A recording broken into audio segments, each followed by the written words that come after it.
If you're copying and pasting code from Claude into VS Code, you're doing it wrong. Here's how to run Claude inside of your editor so it builds apps directly on your computer. Now, Claude in your browser is blind. It can't see your files, understand your project structure, or fix errors accurately without copying and pasting and doing this whole back and forth thing. That's why people get stuck in this copy, paste, error, repeat cycle. Claude Code isn't bad at coding, but it definitely is bad at guessing your project. Let me show you how to fix that. If you don't already have VS Code downloaded onto your computer, just download it for the type of computer you have. Open up your Explorer, create a new folder. Claude needs a place to work. This folder is the place Claude will read and write to. And create a subfolder, call it whatever you like. And create a subfolder called apps, where you could build your apps. Now everything that Claude does will live inside of this folder. It's going to look blank like this, and there's a few things that you can do to make your life easier. Come over to View, Appearance.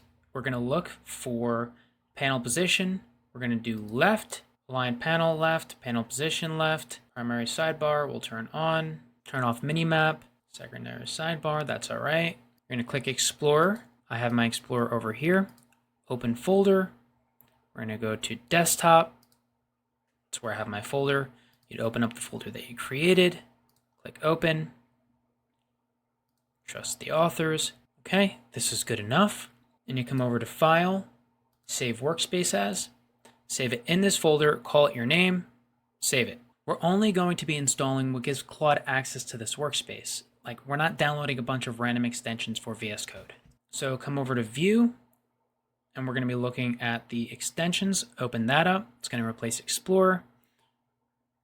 I already have a decent bit of extensions downloaded, but you're going to download Claude Code for VS Code. You're going to go to Terminal, New Terminal. You just type in Claude. You would just have to put in your information for your Claude account. If you're going to be using Codex, there's a different extension. You just download Codex, and it'd be its own sidebar agent, but we're just going to be using Claude directly through the terminal in this process. Now, this terminal is very important because this is how Claude interacts with your machine. If this looks boring, that's good. It means it's set up correctly. At this point, Claude is running and is live inside of VS Code. We're not going to be building anything yet. This video is just about getting the setup right. Okay, so Claude is alive. Now, to save you time, I do have a file that downloads all the extensions that I use. It's in my school community. Just join, I'll send it over to you.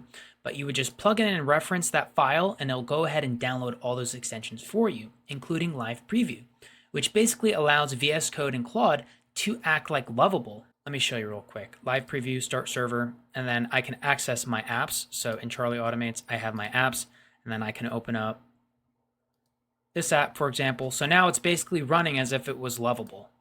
Now that Claude has a workspace and file access, it can actually do real work.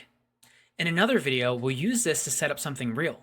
If this saved you time, like and subscribe. And if you want access to more in-depth training, templates, and that file that I told you about, join the school in the description below.